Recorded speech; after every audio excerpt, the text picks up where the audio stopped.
wait a minute. Sounds to me like you don't even think that they're all that dangerous. Oh, great! Then at least have the decency to stop calling yourselves a garrison. People might get the wrong idea. Good point. When we have this idealization of what something is and then you actually meet it and realize that all of these ideas that we have in our head of the things that we look up to aren't as shiny and bright. Like that thought of never really meet your heroes because they're probably not going to live up to those expectations that we have of them. When you have an idea, this cognitive dissonance about a certain set of people or a job or a profession that you want to be, and then you find out that it isn't all of those certain characteristics that you hoped to become, then what do?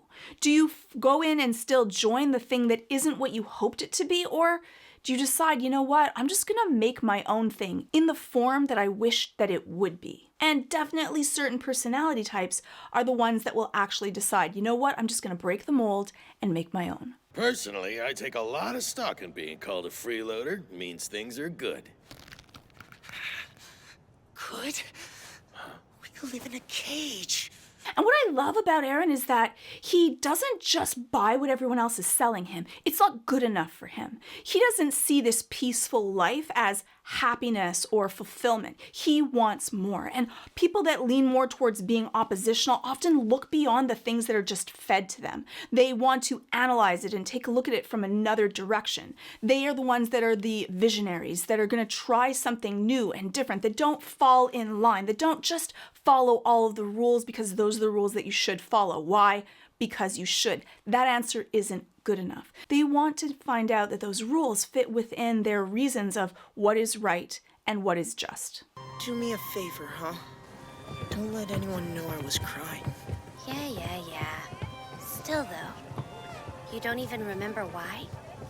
But Eren also cares about what other people think of him. He has a certain amount of fear of judgment. Not so much that he's going to fall into line, but I think that for Eren, him crying was a sign of weakness, and he doesn't want other people to see him as weak. It's a really hard thing when you're growing up and you have all of these big ideals, but you still have a smaller body and your mind may not be as good at regulating emotions as everyone else is. And so because of that, you worry about being judged.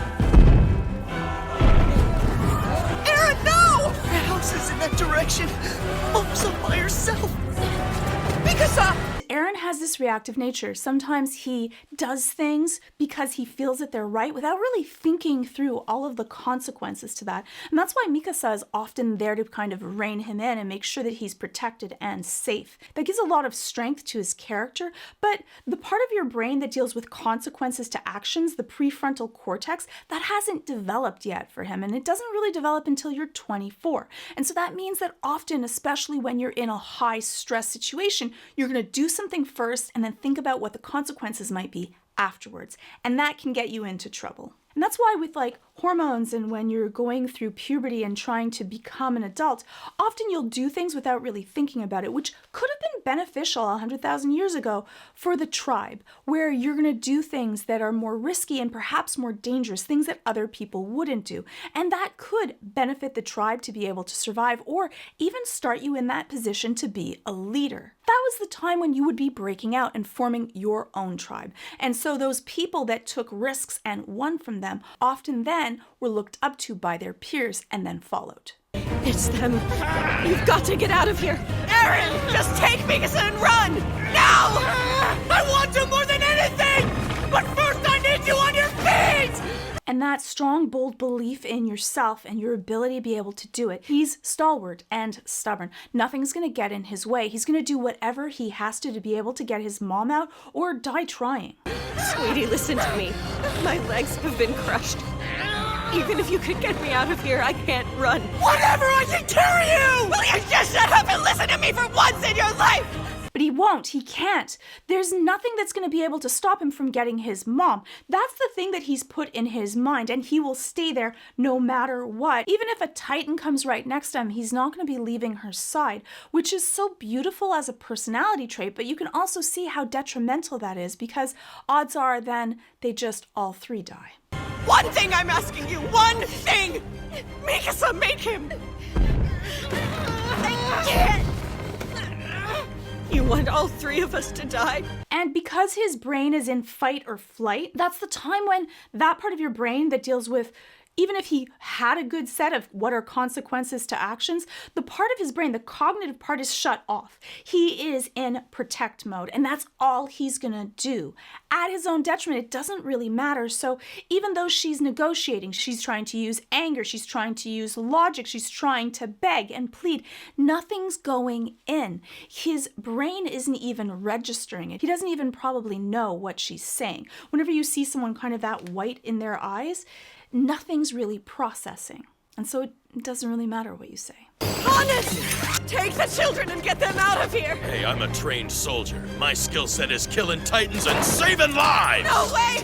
Don't do this! And I think for Hannes, it's really interesting, right? We have this form of identity, who we are as a person, and sometimes that's an idealized version of ourselves. We're really good at lying to ourselves, sometimes being too hard on ourselves, and sometimes kind of making it better than what we are. But Hannes just believes that he's going to be able to just take down this titan, and it's going to be effortless, that's his job and that's what he has to do. For Hannes, the reason that he believes that is because everyone looks up to the Army Corps like they're the protectors, they're tough, nothing can really beat them. When you're revered all the time and everyone looks at you like a god, you hear it enough times it becomes propaganda in your head, and you eventually can actually believe that hype. Nothing fancy, just take it down. Make good on the debt you owe!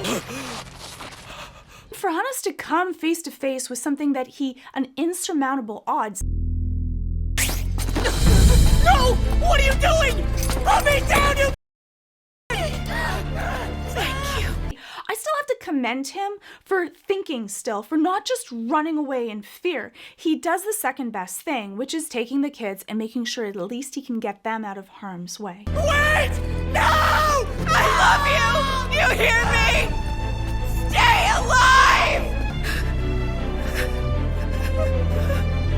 And for a parent, that's what they want. Our job is to make sure that our children, the ones that are in our care, are be able to get the best chance of survival, even if it is at our own peril. Don't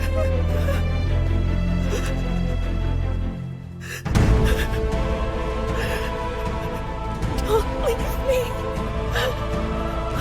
I love that they show that Carla is scared, though, that it isn't that she's happy to die and it isn't at a cost. It shows her strength of being able to ask her kids to go, even though she's scared to be able to be alone, and she hides her mouth so that doesn't get out and perhaps have her kids hear it or see that fear, because she doesn't want them to maybe change their mind and come back to her. But I love that we can hear that it's still really scary. I think that makes that sacrifice so much greater, because she is scared and doesn't want to be alone during this time, but still is able to take the strength to make sure that her kids are safe first. Why was I always such a brat? Why did I always fight her? Never said, I love you. I'll never get to. And with survivor's guilt, we often go back through and think about all the things that we wish we had said and we wish that we had done that we didn't do. No matter what, no matter how perfect a scenario or how horrible a scenario that we go through, we have to remember that we wouldn't want the people that we leave behind to feel guilt and remorse for things not going perfectly. Sometimes people fight, but we still know that we are loved and cared about. He has to also kind of work through that guilt and being able to know that none of us are perfect, and no matter how much time we have, we always wish that there was something more that we could say or some more time that we could have with the people that we loved, that we've lost. Our job is to live not just because of them, but also for them. And that's what they would want for us. There's nothing you could have done for her, you understand? Because I'm weak. Because every last one of us is a damn coward.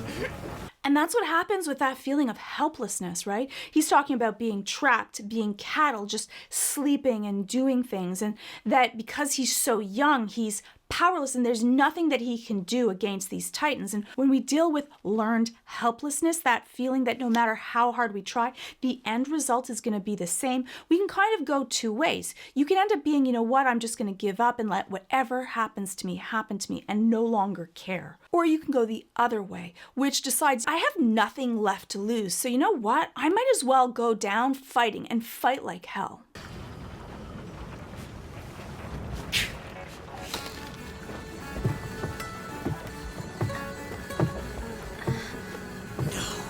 love that moment because you can tell he's made a choice. Often when we have a decision, we reflect on who am I and what can I do and what puts me apart from everyone else. And when you can see that and see the strength in those actions, that's when you can get this really single-minded, focused resolve. The thing that everyone tells you you shouldn't do, or even worse, can't, that's exactly what you are going to make sure you get done or die trying.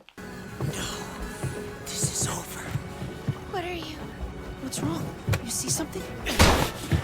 Eren? Often when hands are in fists, that is a sign of anger, or for his situation, it's more like resolve, determination. Nothing's gonna kind of stop him. He's ready to battle. And even the way that he walks, it's squared off. It's moving other people out of the way. When you stand kind of sideways, that's a sign of like letting people maybe get around you or escaping. But when you square off to something, especially even when animals do that, that's a sign of let's go, we're gonna head into battle.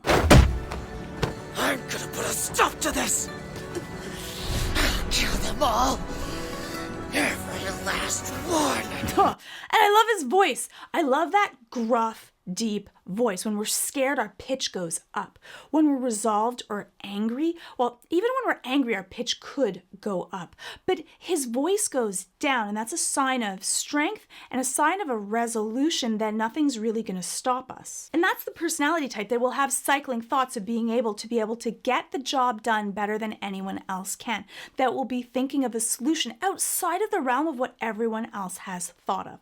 And that's what I like about Eren Yeager. Let me know what your thoughts are in the comments below, and if you like this video, hopefully you'll hit subscribe. Plus, if you're thinking of questions about psychology and you have some thoughts about that and would like to ask me a question, you can send me an email at georgia@westmounttherapy.com.